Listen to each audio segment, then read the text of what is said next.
ఎన్నికల ప్రచారంలో బిజీగా ఉన్న జనసేన అధినేత పవన్ కళ్యాణ్ నేడు మంగళగిరి కార్యాలయానికి వెళ్తున్నారు. పార్టీ ఆఫీసులో జరిగే అంతర్గత సమావేశానికి జనసేనాని హాజరవుతారు. పార్టీ సీనియర్ నాయకులతో ఆయన సమావేశమవుతారు.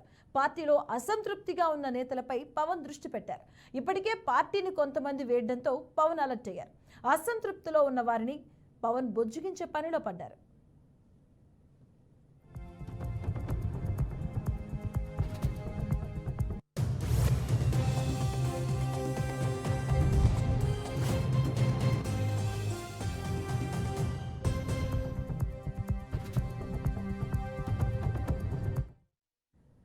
ఇక పార్టీ సీనియర్లతో సమావేశం కాబోతున్నారు జనసేన అధినేత పవన్ కళ్యాణ్. ఈరోజు మంగళగిరి ఆఫీసులో అంతర్గతంగా అయితే నేతలతో ఆయన సమావేశం కాబోతున్నట్టుగా తెలుస్తుంది. అసంతృప్తిలో ఉన్న నేతలపై ఫోకస్ పెట్టేట్టుగా మనకు సమాచారం.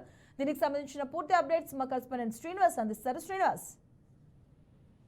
మరో ఈరోజు జనసేన పార్టీ అధినేత పవన్ కళ్యాణ్ మంగళగిరి రానున్నారు. మంగళగిరి పార్టీ కార్యాలయంలో పార్టీకి సంబంధించినటువంటి ఇంటర్నల్ మీటింగ్స్ లో పాల్గొనే అవకాశం ఉంది. అయితే ఇప్పటి వరకు చూసుకున్నట్లయితే కనుక ఎన్నికల నోటిఫికేషన్ సమయంలో కొంతమంది పార్టీకి సంబంధించినటువంటి ముఖ్య నేతలు పార్టీ వీరి బయటికి వెళ్లి పార్టీకి రాజీనామా చేస్తున్న నేపథ్యంలో వారితో మాట్లాడే అవకాశం ఉంది. అలానే ఇప్పటి వరకు ఎవరైతే రాజీనామా చేసి అవతల పార్టీలోకి వెళ్లి పార్టీపై విమర్శలు చేస్తున్నారో వాటికి సంబంధించి కూడా డిస్కస్ చేయడానికి సిద్ధమవుతున్నది. అయితే ముఖ్యంగా చూస్తే విజయవాడ పోతిన మహేష్, నెల్లూరు మనుకాంత్ రెడ్డి, అలానే అమలాపురం రాజాబాబు, ఆ తర్వాత భీమవరం సూర్యప్రకాష్, ఇలా పార్టీకి గత 4-5 సంవత్సరాలుగా కమిటెడ్ గా పనిచేస్తున్నటువంటి నేతలు టికెట్లు రాలేదు, టికెట్లకు సంబంధించినటువంటి వానిలోనూ అలానే పార్టీల్లో ప్రాధాన్యత ఇవ్వటం లేదు అనేటి విషయాలపైన పార్టీని మీరు బయటకు వెళ్లి కొంత విమర్శలు చేస్తున్నటువంటి పరిస్థితి. వాటిని దృష్టిలో ఉంచుకొని పార్టీలో దిద్దుబాటు చర్యల్లో భాగంగా తప్పనిసరిగా సీట్లు రాకుండా ఎవరైతే గనక అసంతృప్తిగా ఉన్నారో వారిని పిలిపించుకొని మాట్లాడే అవకాశం అయితే కనపడుతుంది.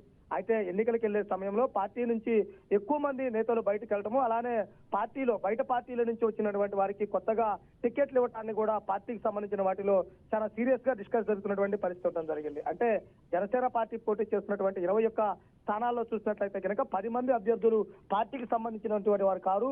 తెలుగుదేశం, వైసీపీ పార్టీల నుంచి కొత్తగా వచ్చిన వారికే టికెట్లు ఇచ్చారు. పార్టీని నమ్ముకొని పార్టీలో జెండాలు మోసిన వారికి అవకాశం లేకుండా పోయిందంటూ కూడా మాట్లాడుతున్నటువంటి పరిస్థితి. అలానే ముఖ్యంగా చూసుకున్నట్లయితే కనుక తిరుపతికి సంబంధించినటువంటి అభ్యర్థులు ప్రకటించిన తర్వాత తిరుపతిలో జనసేన పార్టీ కార్యకర్తలు, అభిమానులంతా కూడా చాలా ఆవేదన వ్యక్తం చేస్తున్నారు.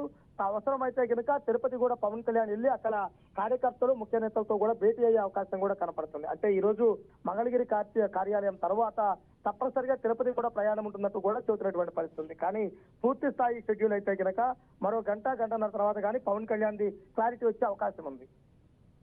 Right, thank you Srinivas.